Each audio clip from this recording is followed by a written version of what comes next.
We would now call this meeting to order, today the 29th. Please stand for the pledge of allegiance.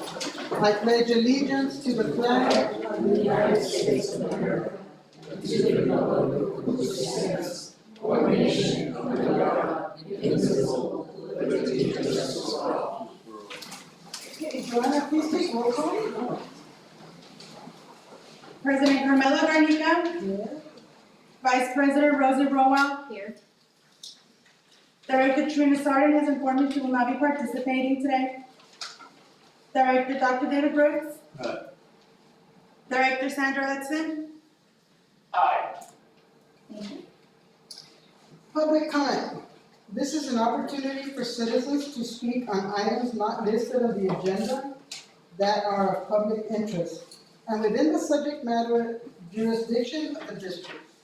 For the record, please state your name. The board has a policy of limiting any speaker to not more than 3 minutes. The board cannot take action on items not listed on the agenda, and board members will not enter into discussion with speakers, but may instead refer the matter to staff for report and recommendation at a future board of directors meeting. Public input may be offered on the agenda items when they come up for discussion and or action. Is there any public comment?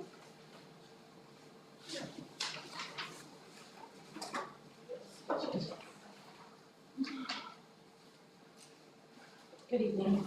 Elizabeth Bailey. I would like to address the incident that happened earlier this week where a text message was sent to Carmela and Rosie in regards to lack of paper at the hospital. I'm first, and most of the people here have probably seen it because I posted it on Facebook. The phone number 615 is my phone number. I was professional. I was not rude. I was not negative. I did not insult. I am grossly appalled, Rosie, that your resolution to the question I asked you was to shame your CEO. That is not how we work professionally. You can hold her accountable for her job, but we don't shame each other. And that's part of the things that are taught at the Beta conference if you've ever gone. Carmela, responding to an unknown constituent that's a voter as a bitch is completely inappropriate. And it shows this community where your mindset really is. And I have 2 minutes, I'm gonna sit in silence so you can think about that.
Thank you for your time.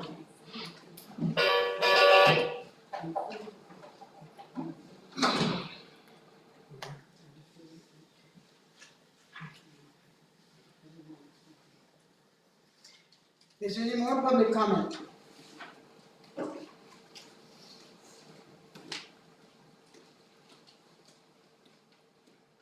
evening, my name is Steve Coates. And I don't know, I just get in awe of you people at times.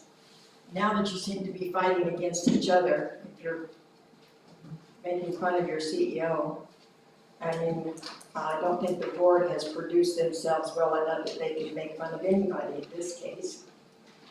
And I'm just wondering where everybody's at, because you guys have filed bankruptcy. These are times when you need to have everybody here so we can hear their thoughts on it. And maybe ask them a question. We will get an answer, we know that. But at least we can ask a question. Your body language tells us a lot most of the time. And now that you've taken this step that nobody wanted you to take, not even LAFCO, you just took it upon yourselves to take it, because they suggested not to do that until a last resort. And then Trina, she's always calling in from Bob Hope Drive. Well, that address on Bob Hope Drive is Eisenhower Hospital. Well, if she's a patient at Eisenhower Hospital, you shouldn't be bothering her with this, because is she gonna make a good, clean, definitive decision on anything if she's a patient? And I know about HIPAA rules, so you don't have to tell me about those. But then it's the same thing, it's just this vicious little circle of non-transparency, innuendos, and then you sit there and you're so judgmental of everybody else, but you need to judge yourselves a little bit too. I've never been so disappointed with a group of people in my life that I haven't voted in, which is the sad thing. And I'm gonna ask you again, out of kindness to our community, turn in your resignations. Let's get somebody in here that can work with the CEO, and let's get this hospital up and running the way it needs to be. Thank you. Any more public comment?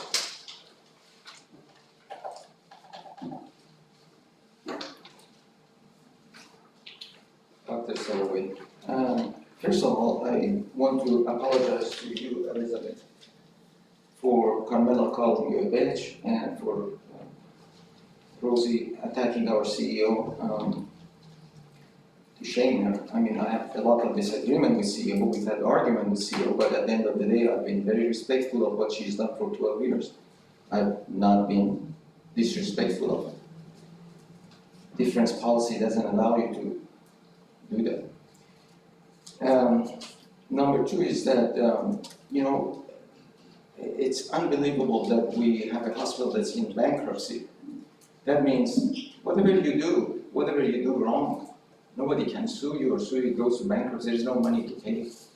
Why are you paying the attorney all this money every time here, all day? So the attorney gets paid, and I'm one of those creditors. I'm one of those people that the hospital owe me over $100,000.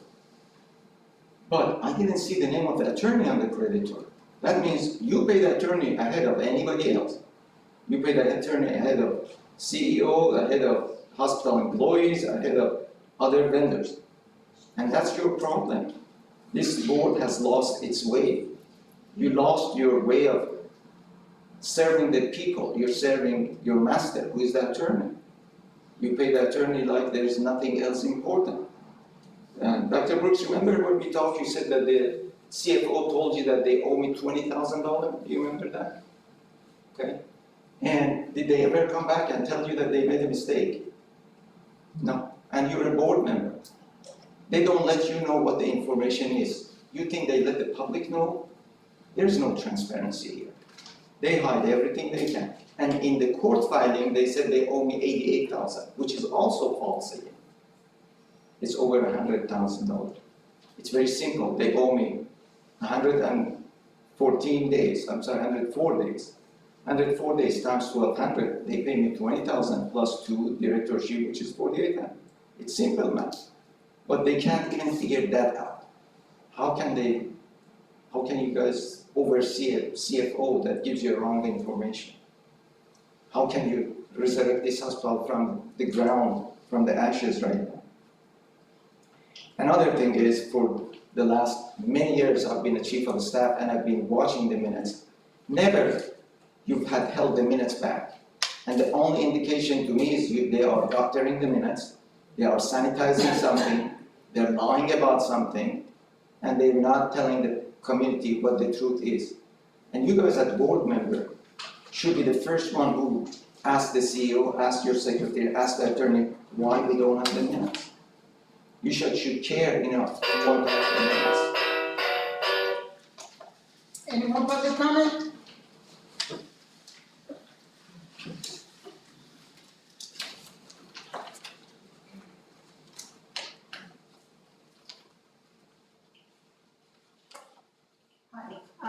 Sylvia Herrera, nurse practitioner from the clinic. And I want to apologize to all of you board members that are in the CEO.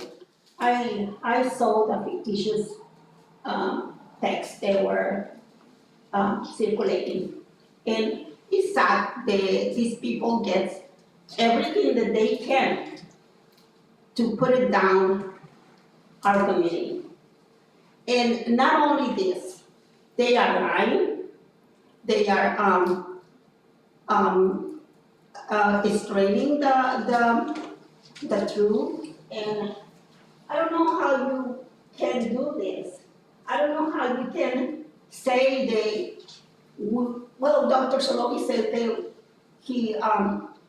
you owe him 100,000. It's none of your business. It is, No, it it's is because I'm part of the community. No, it's not. You're not. I have been She here, has to, I have been here for 20 years. You bring my name up, I'll defend Dr. Sylvie, you. She please. brings my name up, I'll defend you. She has 3 I don't minutes. care. If she brings my name up, I'll defend you. You're gonna be escorted out. If you continue interrupting the If you have to meeting. staff report, you can defend yourself. I don't Can you need please my. escort him out? Remember, the medical staff report, you're off. And it's sad that people is managing the hospital like this, that they are not providing the care for the community that we need. And it's sad that they cannot even listen to criticism, a constructive criticism, because it's what I'm doing. And I know what is going on. Thank you. Any more public comment? You left your coffee, your coffee was there. No more public comment? We will close public comment. Is there any board comment? Yes. I was just saying I can that, work on it. during Mrs. Coates',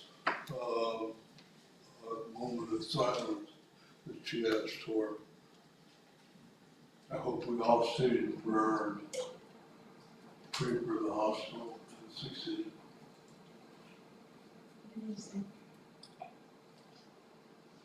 I think that was.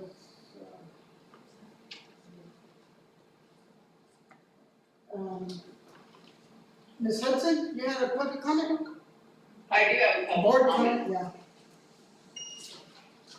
Okay, My name is Sandra Hudson.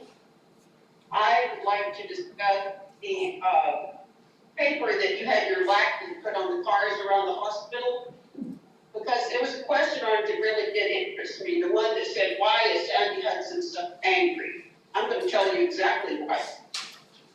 94 people lost their jobs, have no employment, no way to provide for their family. There are others coming. I don't think any of you realize that once the hospital closed this, and it certainly looks like it's that direction, that property values will go to nothing when there's not a hospital there. And I don't think that you're really thinking about the consequences it's going to have on your life. Some of you sitting there are gonna go back to Palm Desert, some of you are gonna go on to LA, you're gonna go wherever, and you'll have medical care. You're leaving the rest of us in a desperate situation. And I'm personally insulted that you, Carmela, would call a constituent writing to you a bitch, say, block that bitch because she doesn't have a solution. It's not her job to have a solution, it's your job to have a solution. And I think you really need to rethink what you're all doing, who you're working for. This community deserves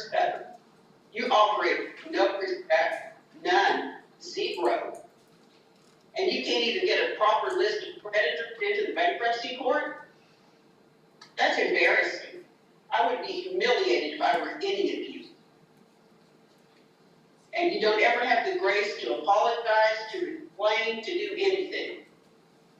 I truly do not understand where any of you are coming from. But I am angry, make no mistake about it, you've destroyed our community. And I'm part of that community and have been for a long time, and I resent every negative move you have made towards damaging it. That concludes my thought moment. I have no board comment. Okay, so is there a motion to approve the agenda? Let's see, there's some, okay, I'll second as we move in second, we will have to table, Joanna, can you tell us what?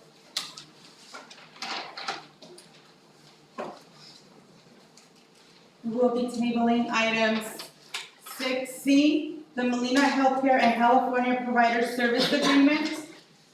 Item 6D, the proposed amendment to the hospital per diem agreement with the Inland Empire Health Plan, IEHP. Item 6G, which is standard service agreement with Omni Agent Solutions. 6I, which is going to be the Chapel Bridge Loan 2 modification under AB 104 Budget Act of 2025, First Amendment. And then we'll go back, we're also going to be tabling item 6F, which is Medicare Volume Decrease Adjustment VDA Agreement Addendum, Reimbursement Recovery Partners LLC. Okay. So we have a motion. And a second by Dr. Brewer. Okay, Would you accept the other? I'm sorry. yes. Who moved it?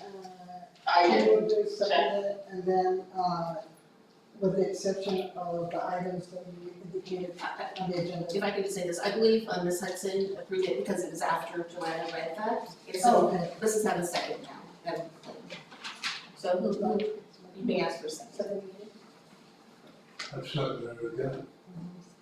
Thank you. Vice President Rowell?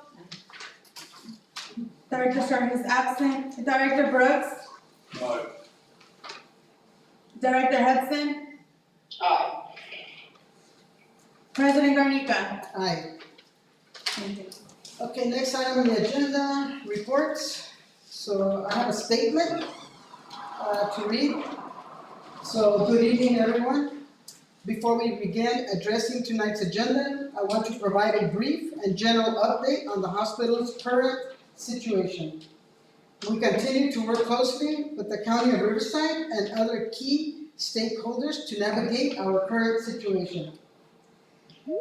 Senior hospital staff meet with them regularly on operations, our finances, and the next steps towards recovery.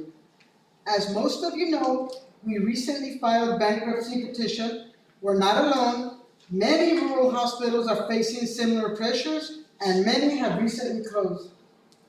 Later this evening, our bankruptcy and financial consultants will provide an update on our situation and will present a very enlightening video that highlights the major economic challenges facing rural hospitals across the country. Our goal in bankruptcy filing is to stabilize operations so that care can continue at current levels. There is no intent to close, and that remains our hope. At the same time, we must be honest. Closures become a possibility if accounts receivable, collections, and outside funding support do not come through promptly. Thank you for your patience, engagement, and partnership. With that, we will proceed with the agenda. Okay, item number 1. Okay, This video. okay, sorry.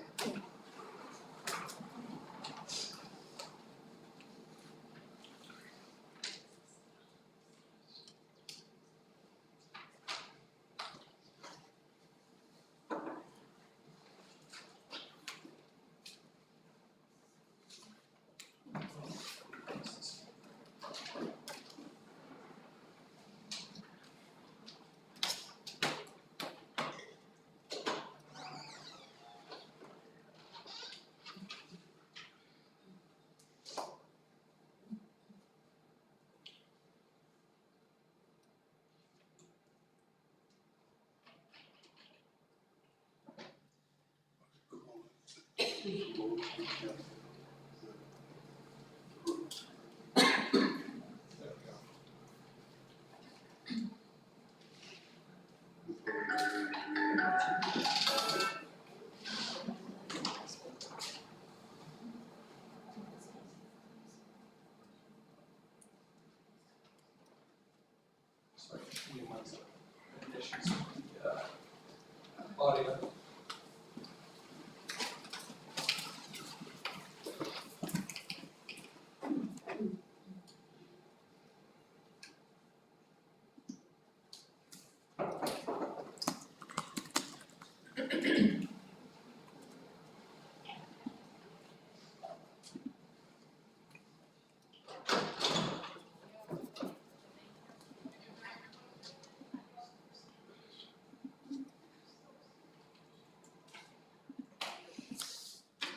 Starting in 2020, the hospital struggled to pay its mortgage debt. In February 2023, the hospital board voted to shutter inpatient services, meaning overnight care, and cut nearly half the staff.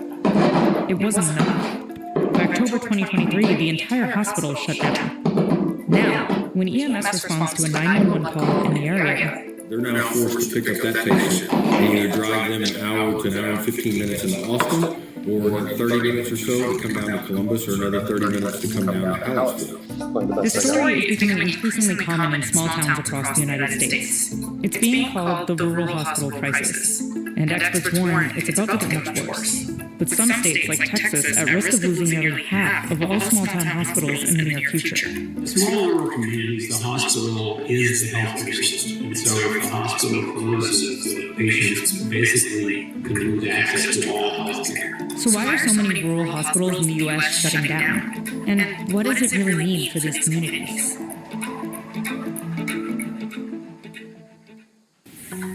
Ready? Be cool. Later. Before we get into it, it's worth noting that this is the second of 3 videos we're doing on how emergency help gets to remote places. You're just gonna leave?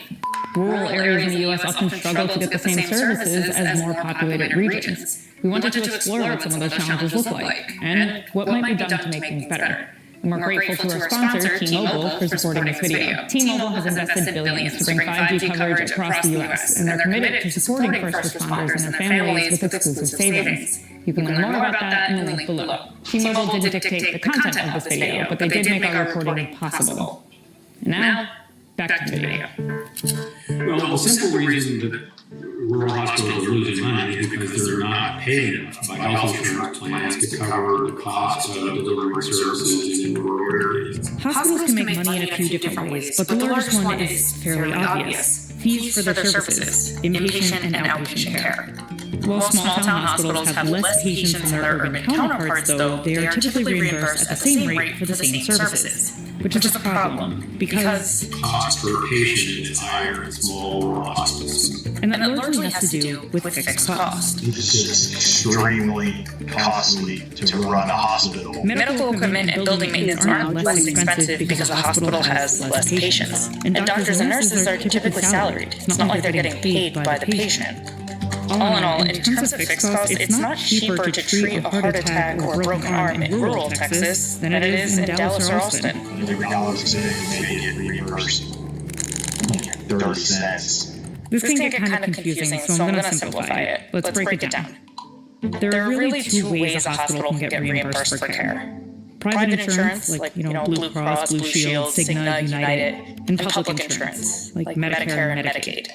Data from the KFF found that Medicare covered a larger share of inpatient care in rural areas, which, according to the American Hospital Association, only reimbursed 83 cents for every dollar spent on inpatient care. That's collectively billions of dollars lost year after year. The trouble is, for many small-town hospitals, this is often the best-case scenario. Major reason many small rural hospitals are losing money is not Medicare, it's not Medicaid, it's commercial insurance plans, private insurance plans that are underpaying. When it comes time to renegotiate a contract, private insurers kind of have small rural hospitals in a chokehold.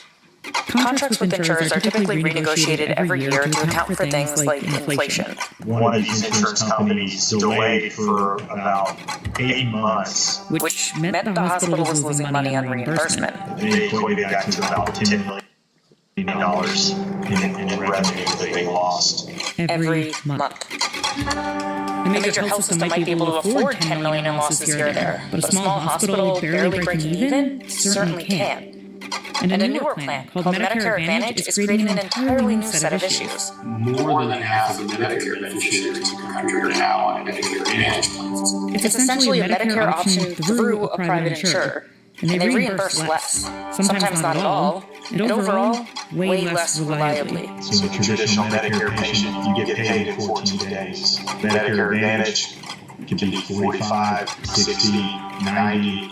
Pair that with impending cuts to programs like Medicare and Medicaid, and this crisis is likely about to get much worse. As small-town hospitals sink further into the red, they're forced to make really difficult decisions. When a hospital is struggling financially, they're often forced to cut services. One of the first to go is usually labor and delivery. This report found that 25% of rural hospitals have had to drop OB services since 2011. Cancer care is also being cut at alarming rates. Nearly half of the hospitals that once offered chemotherapy in Texas had to shut down the service between 2014 and 2022.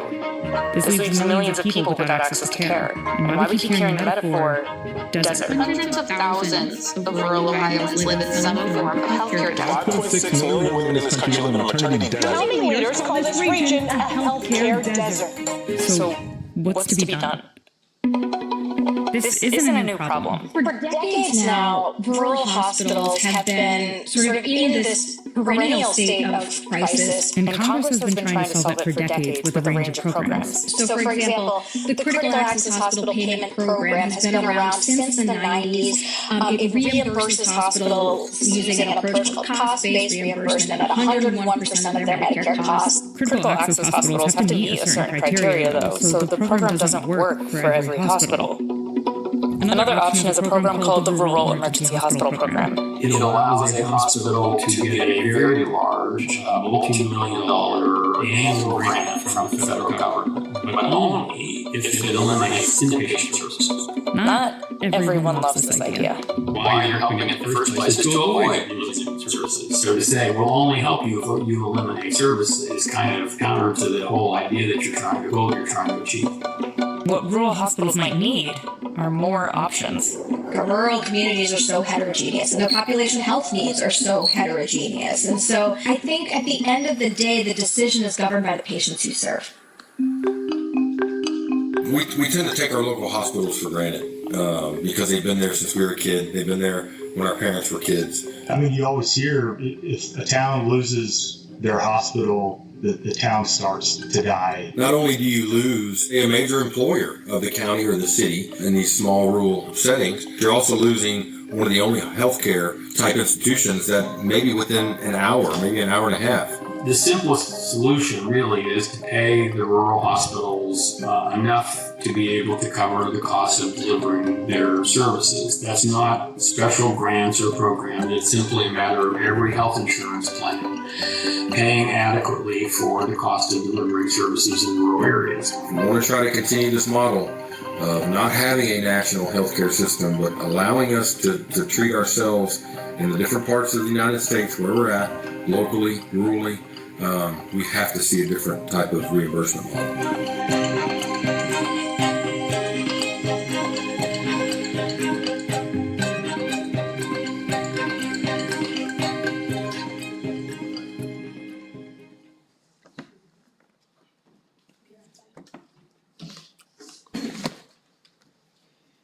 Okay. Are there any questions from the board from what we just saw?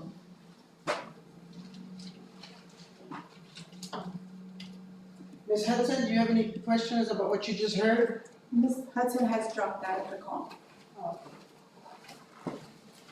Okay, so I have no questions. We will now open to public comment. Does anybody have public comment? I do. I apologize because with the interruption of Dr. Solovi, my mind went a little blank, but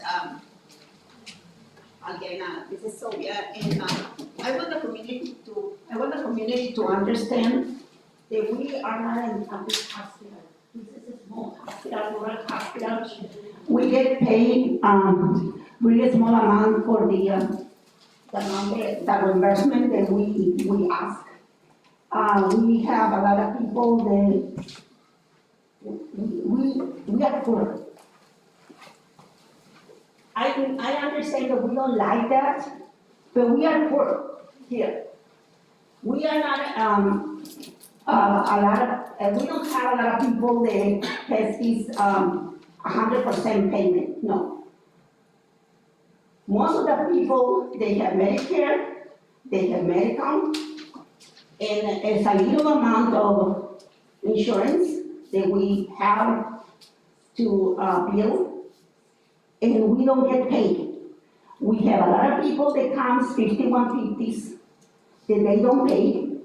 They come to the hospital, they get care, and they don't pay us.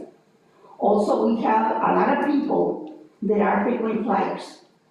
They spend all the money from Medicare in June, and the rest, we don't get paid off. They can come into the emergency room multiple times, they spend all the money, they go to Eisenhower, they go to different hospitals, they go to Parker, and we get the hit here. Also, we have homeless people. Homeless people, we don't get paid. Why? Because they come in, we try to get medical for them, and they don't fill out the papers first. Or they fill out the papers, we get the medical, and then in the following month, they don't fill out the papers, and they have to fill it out because they are in the streets. They don't have address, they don't have anything, and all this money goes to nowhere because the hospital doesn't get anything. And then it's sad because we are suffering from to be poor. And I hope people understand that we try.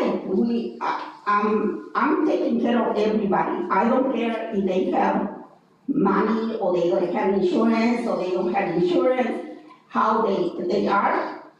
But some people, we are not gonna get paid. But we have people that we don't pay the insurance, and they come to the clinic, and we see them. Later on, they receive the bill. They don't have money to pay for elderly. They don't have money to pay. So what the hospital run it up. We don't get it. Time's up. I'm sorry. Okay, more public comments? Okay, seeing no more public comment, we will now close public comment. Can you use your mic? Thank you. Are there any comments from the board? Next item on the agenda is item B, financial report. Mr. Michael Rose. All right, good evening, everyone. This evening I'm presenting remotely due to respiratory illness.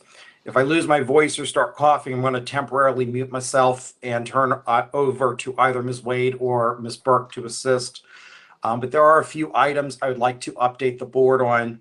First is the Riverside County property tax advance.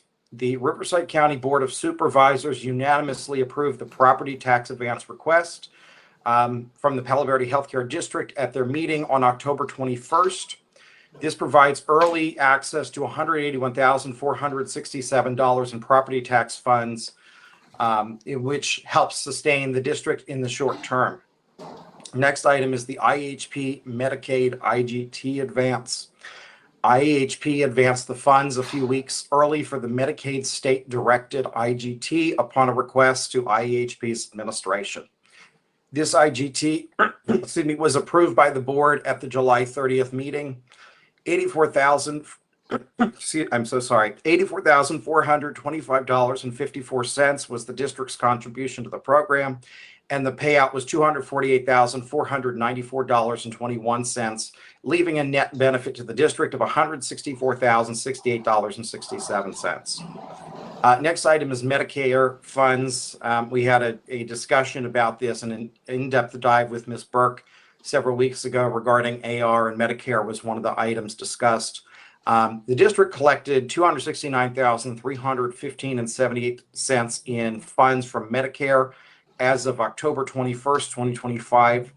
The federal government shutdown causes concerns regarding continued reimbursement. And then the final item I presented to the board clerk this evening, draft unaudited financial statements. But I want to start this discussion with the present cash on hand. The district has 9.47 days worth of cash on hand, about $683,000 in unrestricted cash as of today.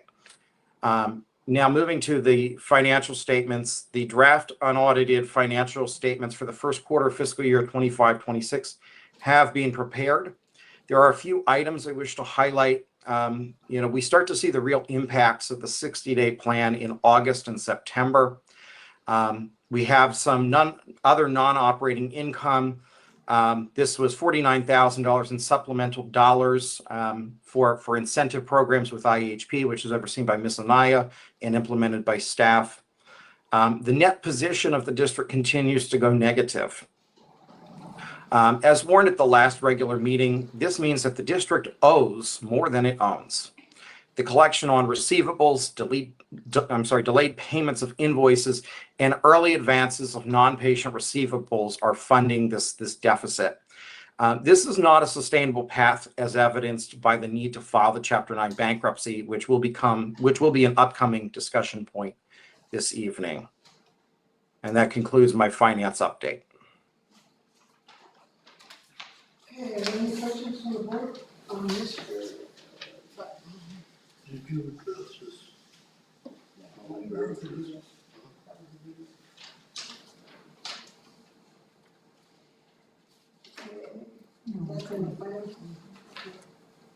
Is there any public comment on the report that Mr. Rose gave? No? Hi, Michael. I have a question in regards to the tax advance. Can you please disclose to the community what the penalty is for that? What happens if we don't pay it back? I do believe that on the report that you guys posted, there was a fee for that advancement. There's also a rumor going around that the hospital is closing in 2 weeks. So I would like for an update with the community on where we stand with that. There's a lot of rumor and chaos going around. Maybe you guys can clarify that. Any more public comment? Seeing no public comment, we will now close public comment. Okay, next item is item C, Palo Verde Healthcare District CEO report. Ms. Anaya. So, we had our closure of our state survey for pharmacy. D&V, which is the federal accreditation agency for us, is on hold for a temporary time. CDHP is visiting routinely. We provide updates to them regarding staffing, supplies, etc. We've had a lot of community partners that have really been supportive in our efforts and are working with us. I've said it before, LAFCO, RUHS, we have a lot of meetings. With supplies, we have borrowed supplies from La Paz community. They have been very gracious. We've returned the supplies. Some of the problems, as Michael has stated before, is that some of the vendors believe that because we're in bankruptcy, that there's no money to pay them. We're paying the critical suppliers, but also some of these vendors have zero balances, so there's no reason for them to be holding orders, etc. That's what happened with paper last week. We got the paper in on Monday from a different vendor, and it worked out okay. Same thing with reagents for lab, and we repaid La Paz. They were on site, which we were very grateful for, because we went over critical access benefits to hospitals on the cost report, some of the charges. They have an amazing team of people, and they gave up their time, which we're grateful for.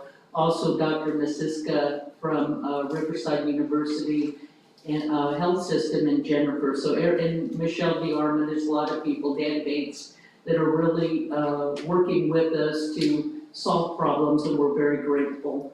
Post-cyber follow-up, we have submitted an update of our HIPAA orientation.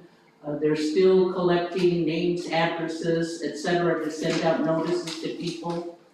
I've already talked about the collaborative partners, and we're still involved with the incentive programs through Beta Healthcare.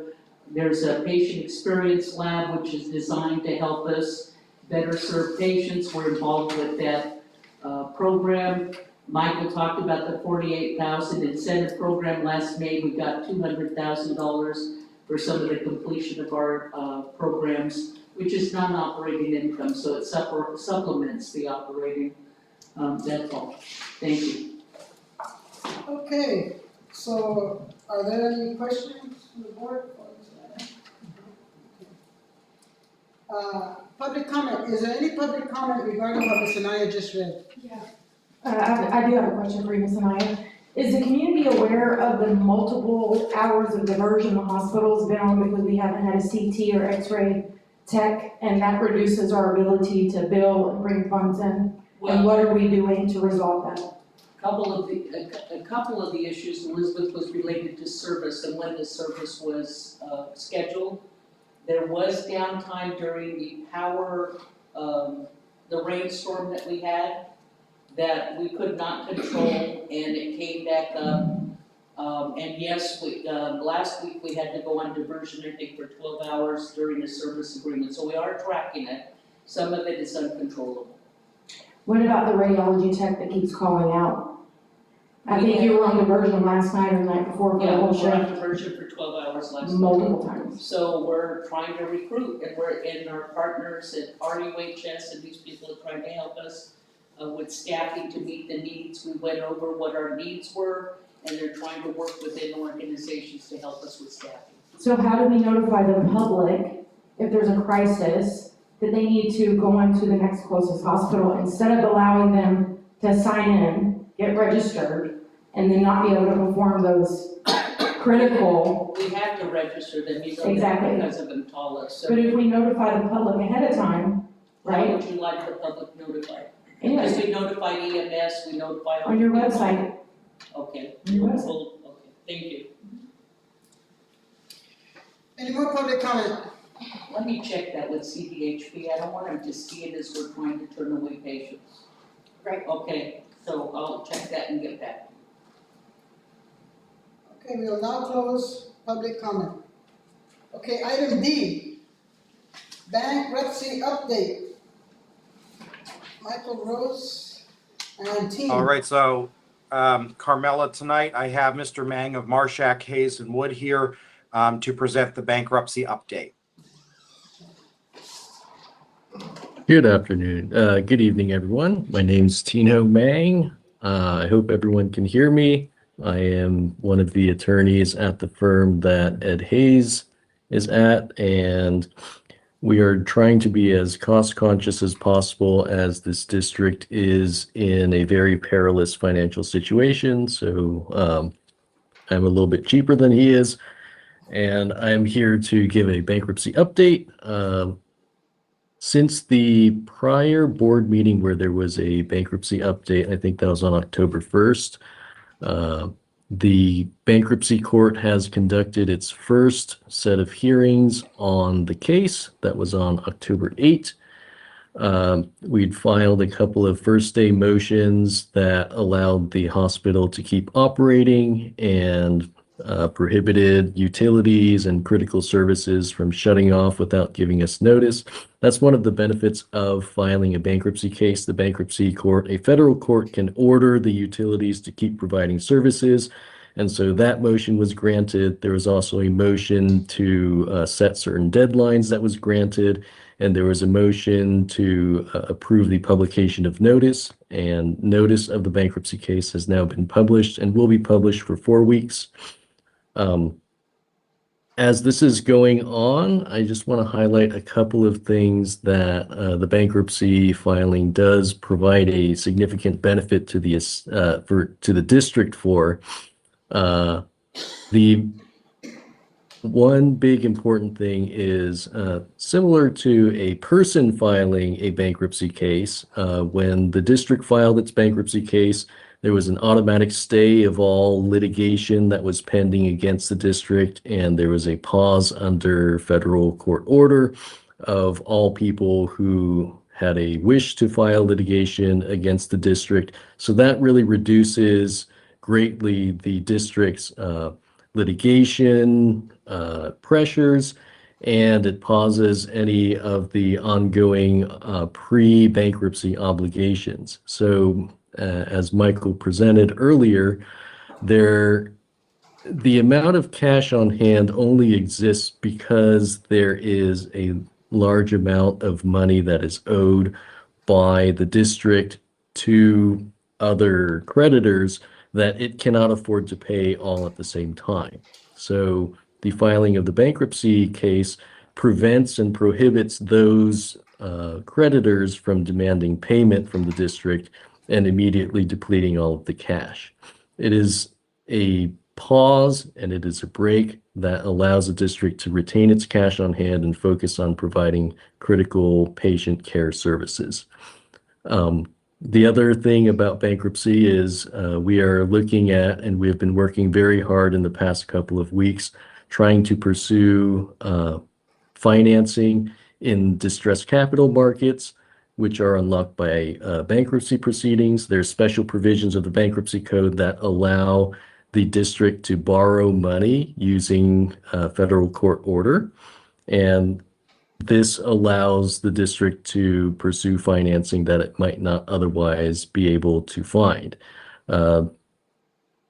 Again, the district's main issue is there's a cash flow shortage, and the amount of free cash on hand is not sufficient for the district to climb out of its fiscal emergency.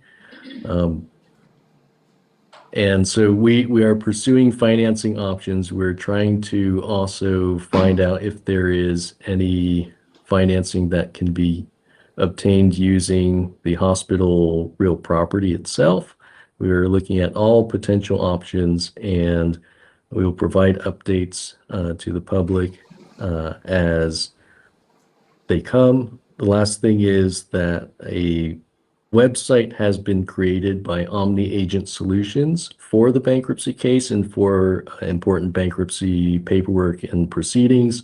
That website that website is public, so interested members of the public can go to that website and see the court pleadings without needing to pay extra, and see when the hearings are and get information on what's going on in the bankruptcy case. And there's also a toll-free number, and we also have a frequently asked questions document on that website. So if you need that website, I think it can be published to the community for everyone to see. It's also, I think, on the notices that went out. And other than that, we're proceeding, and our firm is helping to navigate these bankruptcy related issues and keep the lights on, keep the vendors providing services. And so far, I think we have kept everything going.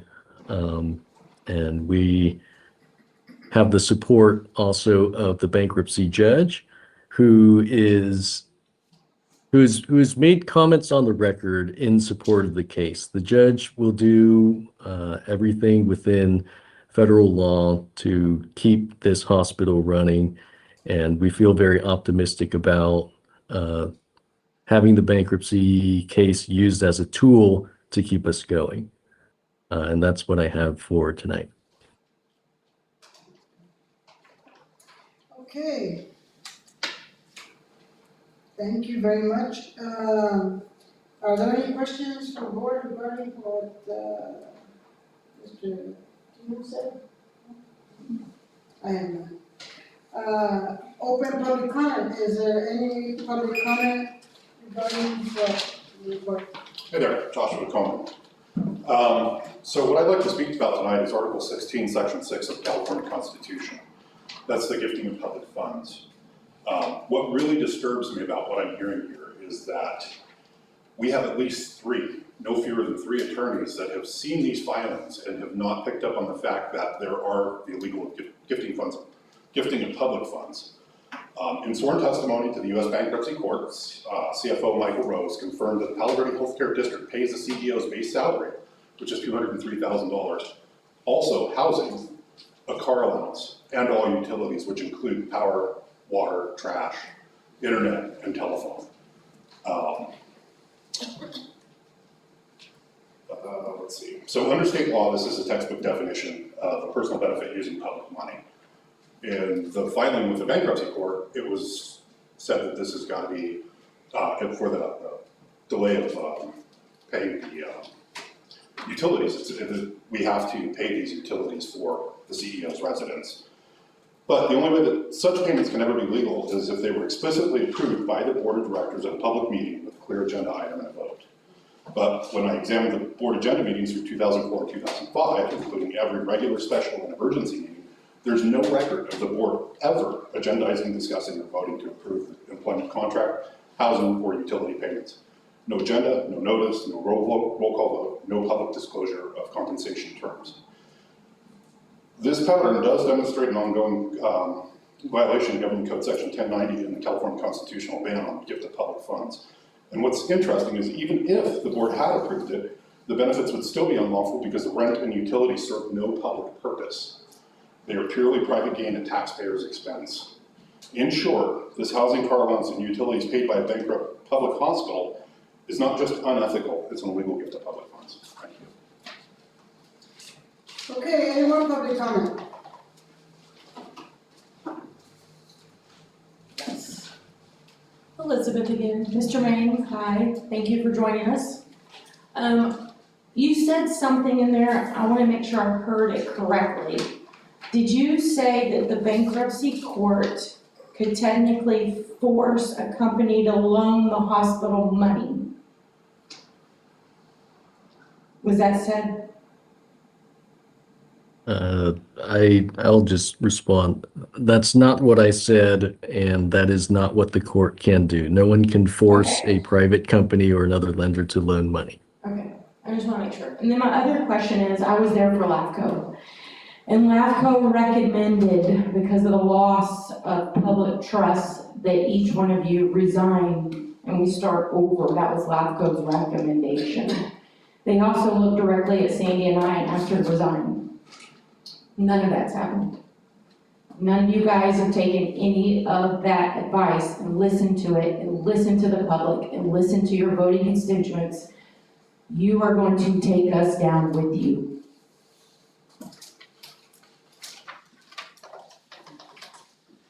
Any more public comment? Okay, seeing none. We'll now close public comment.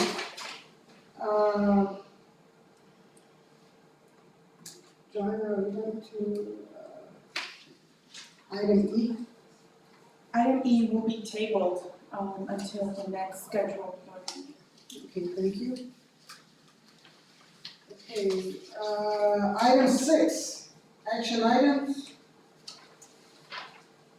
We will review the approval of the minutes.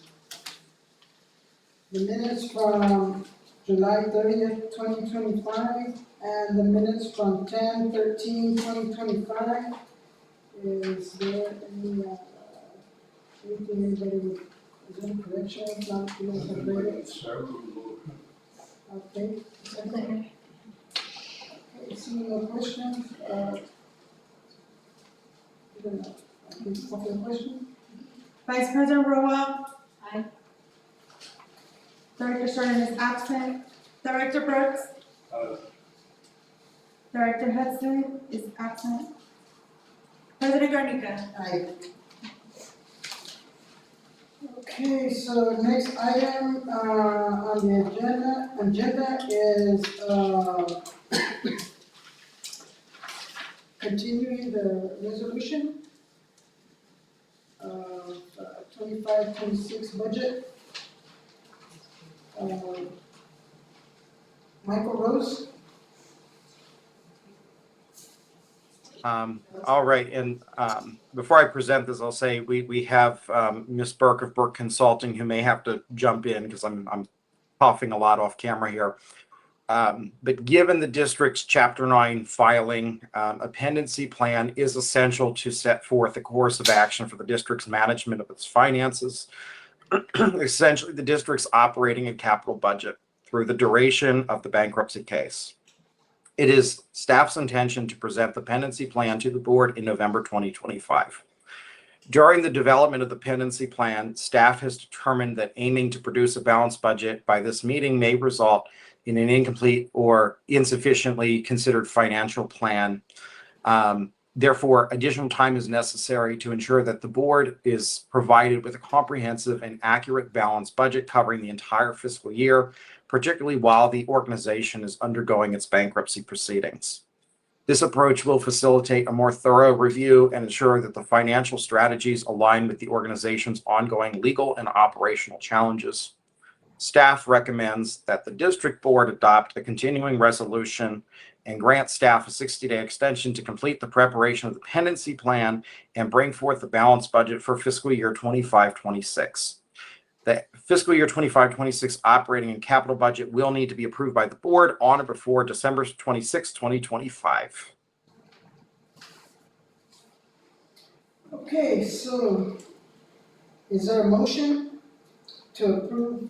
You need to ask, Oh, do you questions. have any questions? I don't either. So is there a motion? Public comment. Oh, sorry, public comment. Okay, seeing none? That is a board comment. We have one. Oh, okay. Codes, and I have a question. Are you foregoing this budget? Is that what you're doing, Michael? Is you're postponing it until we have a better account due to bankruptcy? I didn't understand what he was saying. It's hard to hear back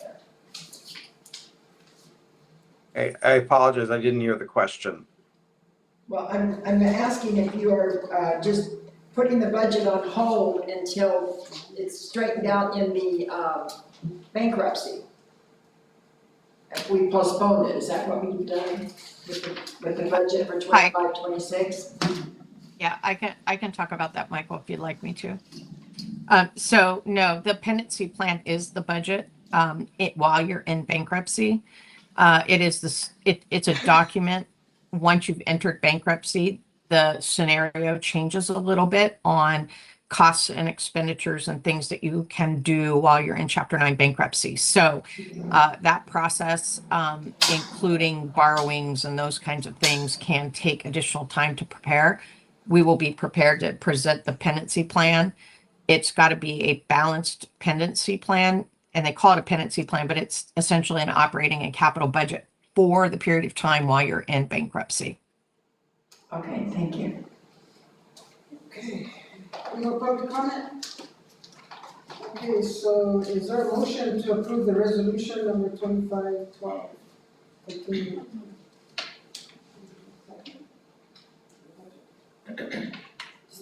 Just to clarify, Ms. Rowell, Dr. Brooks, second. Yes.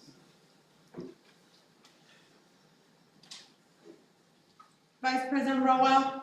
Aye. Director Stern is absent. Director Brooks. Director Hudson is absent. President Garnica. Aye. Okay, so let's see, that's table, the next thing. Next item on the agenda is surrender of Riverside County office building lease. Yeah, so in the collaborative calls with Riverside County, the surrender of the medical office building lease for the building across the street from the hospital was offered as an option to the district. In the draft budget presented in the summer, the surrender of the premises was included in an adjustment to operations.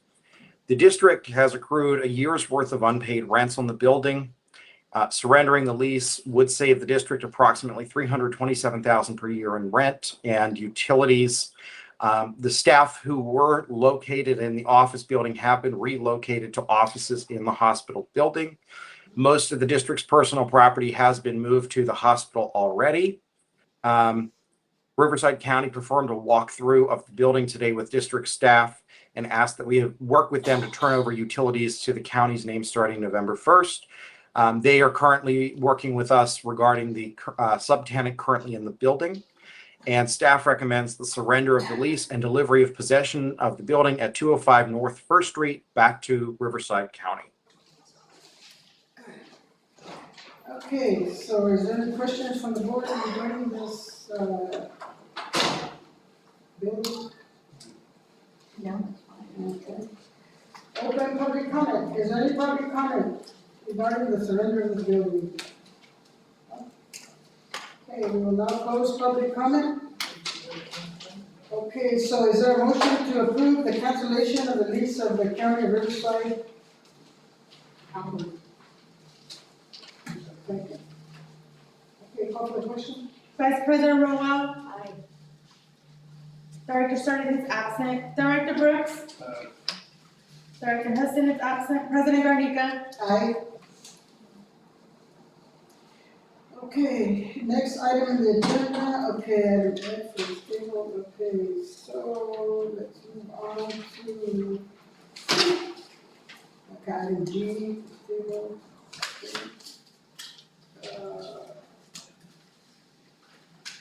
So item H, we are now on item H, cancellation of the November 26, 2025 regular meeting and schedule a meeting of the Board of Directors on November 19th instead of the 26th.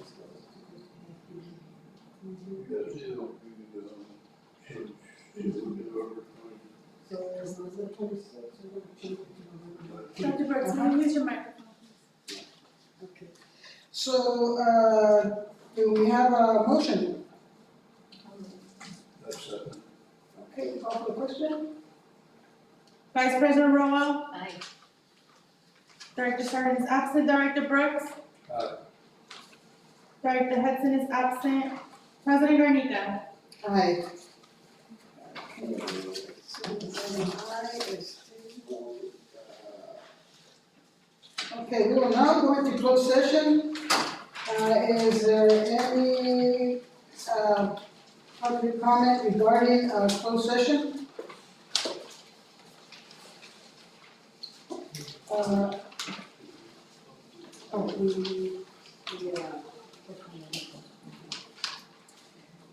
Okay, seeing none, we will now go into closed session. Okay, we will now report out of closed session. Thank you. Wade? Yes. Item 1, no reportable action. Item 2, significant exposure to litigation, no reportable action. 3, existing litigation, Rahimi, no reportable action. 4, existing litigation, healthcare IT leaders, no reportable action. And item 5, existing litigation, Palo Verde Healthcare District Chapter 9 bankruptcy, no reportable action. The meeting is now adjourned till November 19th.